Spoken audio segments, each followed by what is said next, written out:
नमस्कार, आदाब। आप देख रहे हैं फानूस टीवी। चैनल को सब्सक्राइब करें, फॉलो करें, लाइक और शेयर करें। देखिए इस वक्त की बड़ी खबर पे। हरिद्वार से इस वक्त की आ रही है बड़ी खबर। उत्तराखंड में गोकशी और पशु क्रूरता करने वालों के खिलाफ अब तक की सबसे बड़ी कार्रवाई की तैयारी हो चुकी है। माननीय मुख्यमंत्री के सख्त निर्देशों के बाद एसएसपी नवनीत सिंह के नेतृत्व में हरिद्वार पुलिस एक्शन मोड में आ गई है। जनपद के 11 थानों में 57 गैंग के 162 आरोपियों की पहचान कर ली गई है। इन सभी पर गैंगस्टर एक्ट के तहत कड़ी कार्रवाई होगी। यही नहीं, 67 आरोपियों पर गुंडा एक्ट लगाने की प्रक्रिया भी शुरू, जिला बदर करने की तैयारी और अवैध कमाई से जुटाई गई संपत्ति भी जब्त की जाएगी। हरिद्वार पुलिस ने साफ कर दिया है कि अब गोकशी और पशु क्रूरता करने वालों की खैर नहीं।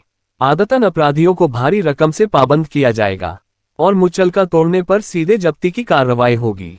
मुख्यमंत्री उत्तराखंड द्वारा निर्देशित किया गया था कि जो इस प्रकार के अपराधी हैं जिनके खिलाफ गौवंश संरक्षण अधिनियम में मुकदमे हैं या पशु क्रूरता से संबंधित अधिनियम में मुकदमे हैं, उनके खिलाफ कार्रवाई करने हेतु निर्देशित किया गया था। तो इसी क्रम में जो गौवंश संरक्षण स्क्वाड है हरिद्वार पुलिस का, उसको स्ट्रेंथन किया गया और इसमें पिछले 1 महीने में बहुत ज्यादा कार्रवाई भी हुई है। बहुत सूचनाएं आई और बहुत सारी सूचनाओं में पाया गया कि वास्तव में बहुत लोग इसमें इन्वॉल्व हैं और इसमें जो इनका इनका आपराधिक इतिहास जो है खंगाला गया। तो इसमें एक डिटेल्ड होमवर्क करके इसमें 57 गैंग चिन्हित किए हैं पूरे जनपद में, जो 11 थाना क्षेत्रों के हैं और ज्यादातर इसमें देहात किए हैं। 57 जो गैंग चार्ट हम बना रहे हैं, इसमें 162 टोटल अभियुक्त हैं जिनके खिलाफ गैंगस्टर एक्ट में कार्रवाई की जा रही है। और इसके अतिरिक्त हमारे 67 गुंडा एक्ट की कार्रवाई कर रहे हैं और 122 के अगेंस्ट हम 129 बीएनएस से कार्रवाई कर रहे हैं। जो ये 57 गैंगस्टर एक्ट कर रहे हैं 162 लोगों के खिलाफ, इसमें इनकी संपत्तियां भी हमने चिन्हित कर ली हैं।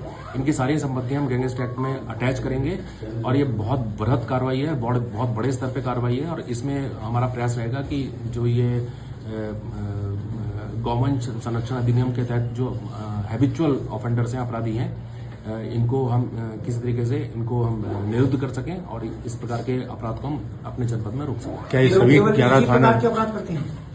देखिए, हमने जो अपने गौवंश संरक्षण अधिनियम जो स्क्वाड है हमारा, उसके द्वारा जो कंपाइल किया है, पिछले 10 साल का डेटा हमने कंपाइल किया है। तो ऐसे जो गैंग्स हैं जो मिलके काम करते हैं, जिन पे 3 या 3 से ज्यादा मुकदमे हैं और जिनके पास अचल संपत्ति भी है जनपद में, वो हमने 57 गैंग आइडेंटिफाई किए हैं जिनके खिलाफ की हम गैंगस्टर एक्ट की कार्रवाई कर रहे हैं और ये इसी प्रकार का काम करते हैं। किन थाना क्षेत्रों में ज्यादा है और किन किन थाना क्षेत्रों में? देखिए, ये जैसे मैं इसमें आपको ब्रेकअप बताऊं तो जैसे कोतवाली रुड़की में 6, झबरेड़ा में 7, भगवानपुर में 13, गवाला में 1, भादराबाद में 7, पत्नी में 3, कलियर में 3, लक्सर में 7, रानीपुर में 4, गंगनहर में 5 और मंगलौर में 3।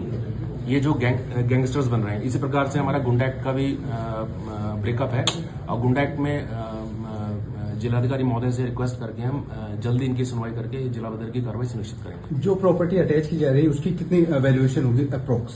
देखिए, गैंगस्टर एक्ट का पहले गैंग चार्ट बनता है, उसका अप्रूवल होता है, फिर उसमें एफआईआर लिखी जाती है, फिर अरेस्टिंग होती है और जब इन्वेस्टिगेशन होती है, इन्वेस्टिगेशन के बाद में इसमें अटैचमेंट की कार्रवाई होती है और उसमें एक समय है कि इस समय के अंदर वो जो संपत्ति अर्जित की गई है, वो माना जाता है कि वो अपराध में अर्जित की गई है, तो उसको अटैच किया जाता है और जब उसमें कन्विक्शन हो जाता है तो वो कन्फिस्केट होकर फिर वो राज्य सरकार में नीति हो जाती है। इस संपत्ति का कोई वैल्यूएशन हो पाया उनका अभी तक? संपत्ति आइडेंटिफाई करी है, वैल्यूएशन की कार्रवाई आईओ द्वारा की जाएगी। ठीक। और ये अब तक की सबसे बड़ी कार्रवाई है। तो आपके थ्रू मैं जो इस प्रकार के अपराध में लिप्त हैं उनको भी एक मैसेज देना चाहता हूँ कि भविष्य में भी ये कार्रवाई चलती रहेगी और जो इस प्रकार की कार्रवाई में अभी भी अपराध कर रहे हैं तो सचेत हो जाए।